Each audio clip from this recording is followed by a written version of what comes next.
নমস্কার বন্ধুরা, ইনফিনিটপিক্স চ্যানেলে সকলকে স্বাগত জানাই। আমি সায়ন কর্মকার শুরু করছি নতুন একটা ভিডিও। আজকের ভিডিওতে মূলত বলতে চলেছি যে থার্ড সেমিস্টার বর্ধমান ইউনিভার্সিটির আন্ডারে বর্ধমান বিশ্ববিদ্যালয়ের যে under graduate third semester and fifth semester student আছে তাদের অনেকেরই প্রশ্ন ছিল রেজাল্ট কবে বেরোবে, মার্কশিট যেটা তোমরা অনেকেই চাইছো, মানে পরীক্ষা হয়তো সামনে চলেই এসছে। আর ফোর্থ সেমিস্টারের এক্সাম আছে, সিক্স সেমিস্টারের এক্সাম আছে, সেকেন্ড সেমিস্টার এক্সাম আছে। তো সেই ক্ষেত্রে তোমাদের অনেকেরই প্রশ্ন যে পরীক্ষার তাহলে যে থার্ড সেমিস্টার পরীক্ষা এবং ফিফথ সেমিস্টার পরীক্ষার রেজাল্ট কবে বেরোবে এবং দেরি কেন হচ্ছে।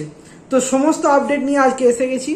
তো আজকের আপডেট অনুযায়ী তোমাদের এটা জানিয়ে রাখা ভালো, বিভিন্ন কলেজে কিন্তু এই মুহূর্তে ন্যাক ভিজিট চলছে। ন্যাক কি?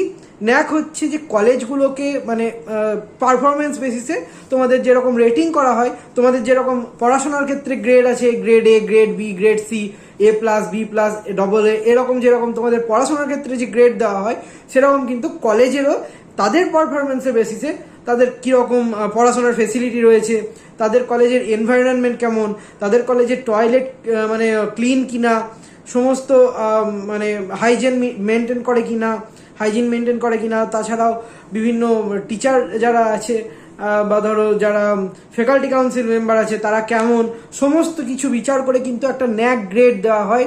বিভিন্ন কলেজ সেটাতে এ গ্রেড পায়, বিভিন্ন কলেজ বি প্লাস পায়, বি পায়, সি পায়, কোনো ভালো ভালো college A plus, double A, এরকম অব্দিও রেটিং থাকে।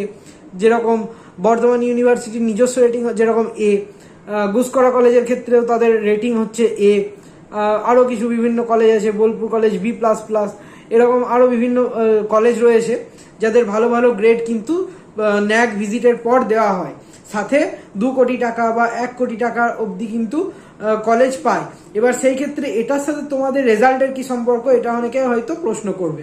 তো ন্যাক ভিজিটের জন্য বিভিন্ন কলেজ কিন্তু এখনো অবধি তাদের মার্কস যে আপডেট, মানে তোমাদের খাতা দেখার পর একটা মার্কস আপডেট দেওয়া হয় ইউনিভার্সিটিতে, যে কলেজে মানে খাতা দেখার পর কীরকম কি পারফরমেন্স রয়েছে বা স্টুডেন্টদের ইন্টারনালের যে পারফরমেন্স, সমস্ত কিছুর বেসিসে একটা যে মার্কস আপডেট ইউনিভার্সিটিকে দিতে হয়, সেই আপডেটটা কিন্তু এখনও কিন্তু অনেক কলেজ দিতে পারেনি যাদের ন্যাক ভিজিট চলছে।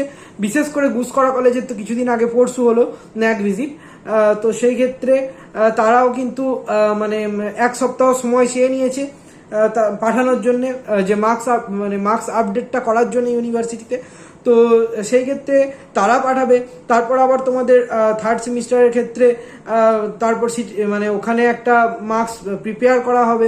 প্রিপেয়ারের পর সফটওয়্যার কোম্পানি সেটাকে রেডি করবে, সেটাকে পাবলিশের অর্ডার পাবলিশ হবে, ওয়েবসাইটে পাবলিশ করার একটা ব্যাপার থাকে। সমস্ত মিলিয়ে কিন্তু যা বোঝা যাচ্ছে, সব মিলিয়ে জুলাইয়ের ফার্স্ট উইক অবধি কিন্তু থার্ড সেমিস্টারের রেজাল্টের মানে তোমরা বিচার করে দেখতে গেলে জুলাইয়ের ফার্স্ট উইক বা এরকমের মধ্যে হলেও হতে পারে। সেখানে ফিফথ সেমিস্টারটা চেষ্টা করা হবে জুনের লাস্ট উইকের মধ্যে দিয়ে দেওয়ার, বা একসাথেই হয়তো দুটো কাছাকাছি, এটা ফার্স্ট উইক এটা সেকেন্ড উইক, এরকমের মধ্যেও কিন্তু হতে পারে জুলাইয়ের ক্ষেত্রে, ফিফথ অ্যান্ড থার্ডের ক্ষেত্রে বলছি বর্ধমান ইউনিভার্সিটি। তো মূলত এই কারণে ন্যাকের ভিজিটের জন্য কিন্তু মূলত লেটটা হচ্ছে আরও। তো আশা করি সমস্ত ব্যাপারটা তোমাদের ক্লিয়ার হয়েছে যে কী কারণে লেট হয়েছে। মোটামুটি একটা ধারণা করানোর চেষ্টা করলাম যে মোটামুটি কোন সপ্তাহতে কোন মাসে বেরোতে পারে। বেরোলে জুন মাসের শেষ সপ্তাহে ফিফথ সেমিস্টার বেরোতেও পারে। আর থার্ড সেমিস্টারদের যারা স্টুডেন্ট আছো তাদের কিন্তু ফার্স্ট উইক অফ জুলাই বেরোতে পারে। যদি কোনো কারণে ফিফথ সেমিস্টার লেট করে ফার্স্ট উইক অফ জুলাই বার করে, সেক্ষেত্রে থার্ড সেমিস্টারের যারা স্টুডেন্ট আছো তারা কিন্তু সেকেন্ড উইক অফ জুলাইয়ের মধ্যে আশা করা যাচ্ছে যে তোমরাও তোমাদের মার্কসটা আপডেট সফট কপি আছে বা গ্রেড কপি আছে সেটা কিন্তু পেয়ে যাচ্ছ পোর্টালের মধ্যে। তো এটাই হচ্ছে একটা সম্ভাব্য, বলতে গেলে মানে একটা সম্ভাবনা রয়েছে ইউনিভার্সিটির তরফ থেকে মার্কস আপলোডের, যে কোন সেমিস্টার কখন আপলোড হতে পারে। আশা করি টোটাল ব্যাপারটা তোমাদের কাছে ক্লিয়ার হয়েছে। যদি কোনো প্রকার কনফিউশন থেকে থাকে অবশ্যই কমেন্টে জানাতে ভুলবে না। যদি ভিডিওটা ইনফরমেটিভ আর ভালো লেগে থাকে তাহলে অবশ্যই একটা লাইক করে আমাদের পাশে থাকতে ভুলবে না। আর চ্যানেলটা সাবস্ক্রাইব করে, যদি তোমরা চ্যানেলে নতুন হও তাহলে অবশ্যই চ্যানেলটা সাবস্ক্রাইব করে চ্যানেলের পাশে থাকা বেল আইকন রয়েছে, তো সেই বেল আইকনটা প্রেস করে দিতে ভুলবে না। তার কারণ যদি তোমরা ভুলে যাও সেক্ষেত্রে নোটিফিকেশান বারে যখন আমরা একটা কোনো ভিডিও পোস্ট করবো তখন নোটিফিকেশান বারে যে আপডেট আসে সেটা কিন্তু তোমাদের কাছে এসে পৌঁছাবে না। তো আশা করছি তোমাদের টোটাল ব্যাপারটা ক্লিয়ার হয়েছে।